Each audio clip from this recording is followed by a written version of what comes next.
Happy Jamaica Day. Today's a good moment to talk about something that has a lot of Jamaicans feeling a real sense of pride right now.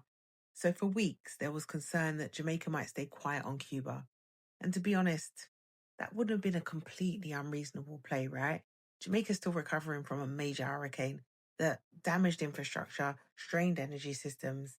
And at the same time, Cuba is in a serious fuel crisis with shortages and blackouts. The country operates under long-standing US sanctions that restrict trade financing, fuel access, and the ability to move money through the US dollar system. And the reality is this, right? Material support to Cuba's energy sector carries sanctions exposure risk, particularly where fuel shipments, shipping, and dollar-based transactions are involved. So while silence may not have been right, it would have been the safe play.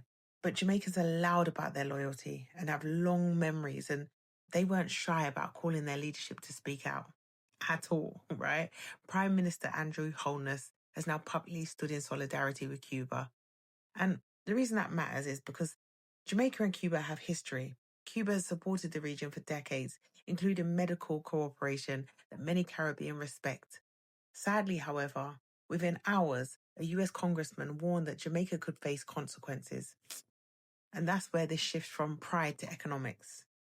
The United States takes around half of Jamaica's exports. The US also accounts for roughly 2/3 to about 70% of Jamaica's stopover visitors. Correct me if I'm wrong on that number, right? Remittances were around $3.36 billion US dollars in 2024, with roughly 2/3 coming from the United States. That's around 15% of GDP.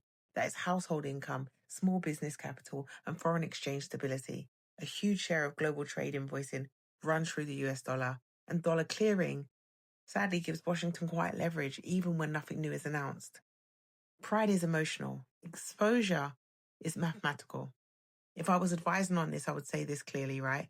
Do not focus on being loud. Focus on resilience. Do not bet your economy on one corridor. Quietly build options. Stay predictable to investors. Real installation means lowering export concentration over time, broadening tourism markets, strengthening regional trade, building foreign exchange buffers, protecting credit ratings, and maintaining strong multilateral relationships. Small states that build options shape their destinies. Small states that rely on one corridor negotiate from a position of weakness. So the real question is whether Jamaica has built enough options to make this stance sustainable. And ultimately, we still want to see it trickle down to the people, man. Anyway, let's talk in the comment section. What are your thoughts here?